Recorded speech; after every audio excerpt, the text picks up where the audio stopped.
there's a common problem in sociology where people are hyper aware of certain sensational risks that are actually very, very slim. Like there are a lot of people afraid to fly, but are perfectly willing to get in a car. Well, of course, they're approximately 100 times more likely to die in a car accident than they are covering the same mileage in an aircraft. So that's a part of human psychology, that we focus on the sensational and the violent and the eventful.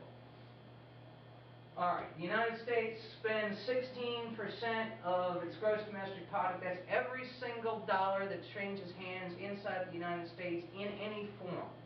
Electronic, paper, debt, equity, everything. 16% of all economic activity whatsoever is in healthcare. It's the highest in the world.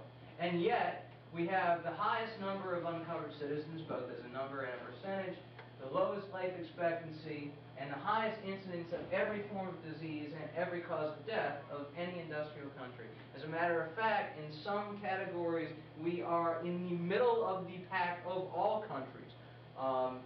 In some areas, we're in Kazakhstan territory, especially in areas like infant mortality. So clearly, we're paying for more than we're getting. And so the question becomes why? Well, if the current system no longer works, what can we replace it with? Well, there are three problems with the kind of incremental ideas that we've heard coming out of the politicians, coming out of Democratic politicians. Well, we're going to have hybrid public and private systems. We're going to have incentives to private insurers to cover these people, yada yada. We're going to expand public programs, yada yada yada. We got three problems. Private insurers, any insurer in a system with more than one insurer has a perverse incentive. Their incentive is to reduce claims that are paid, any claims that are paid, to deny any claims that are paid as medically unnecessary. And so what that means is they have no incentive to distinguish between preventative and diagnostic care and remedial care. Now, if we had only one insurer, and that insurer knew they were going to have you for their whole life, they'd have an incentive to prioritize diagnostic and preventative care to prevent you from filing larger claims down the road. And that's an example where their incentive is actually in line with your health. But if their financial incentives are not in line with your health, these are perverse incentives. They're incentives that produce negative outcomes. That's why they're called perverse incentives. Second problem is that private insurers in a hybrid public-private system, private insurers will continue to cherry-pick the younger, healthier patients, leaving public insurers to face escalating costs. We are in a situation where we're not going to be able to sustain Medicare at current levels of increase. There's an award-winning film that many of you are going to see this year called IOUSA. We're facing a $70 trillion train wreck in entitlements in the United States. And the biggest part of it is not Social Security. The biggest part of it is Medicare.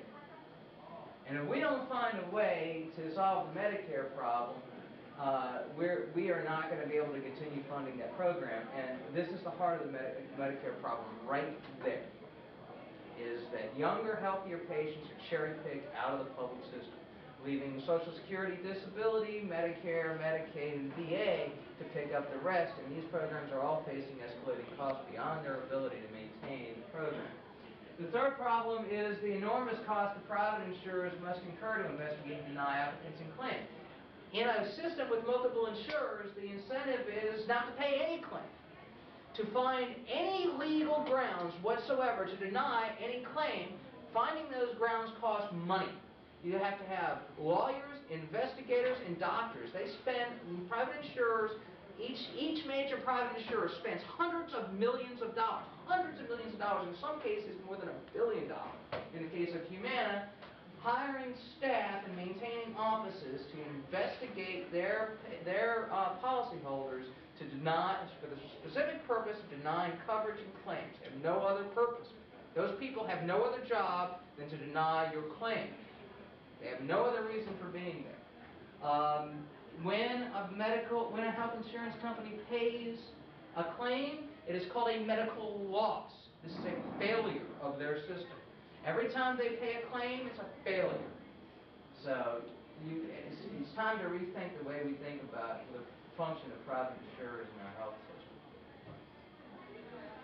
Now, there is an idea called a single-payer healthcare system, and there's legislation on the Hill right now called H.R. 676, Medicare for everybody. But I don't get into the specifics of that legislation. I'm going to talk about the general advantages of any single-payer system. In any system where there's only one insurer that covers everyone automatically, period, regardless of circumstance, you get some important economic and health advantages. The first advantage you have is risk pooling. If everyone is insured by the same insurer, people get old, people have accidents, they die. A young, healthy person today who consumes no health care is going to be tomorrow's octogenarian soaking up hundreds of thousands of dollars worth of care in the hospital. This allows you to risk pool. This allows you to put the younger, healthier, low-risk people aside the older, sicker, higher-risk people, thus smoothing out the costs across the whole population. As it is now, many younger, healthier people aren't paying into the system at all, which is causing some of our cost problems.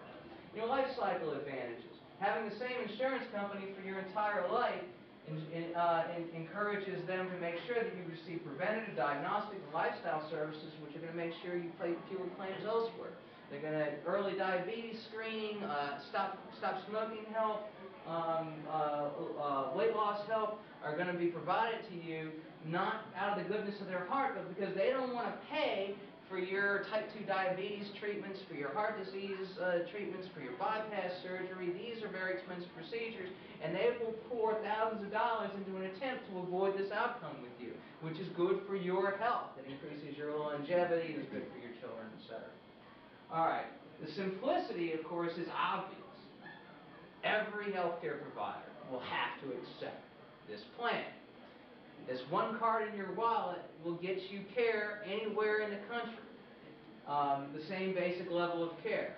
The bill currently in Congress includes dental, optical, and some mental health services. So, and then, of course, there's the moral advantage of fairness and decency. Every legal resident will be covered. There's no question. There's no bill. There's no debt. There's no collection service. If you're sick or injured, you get care and you concentrate on getting well, concentrate on getting back to work and getting on with your life. So those are the advantages of a single-payer healthcare system. I'm going to put off questions and comments right now, as agreed with our guest, because he had actually a similar, a presentation covering some of the same ground.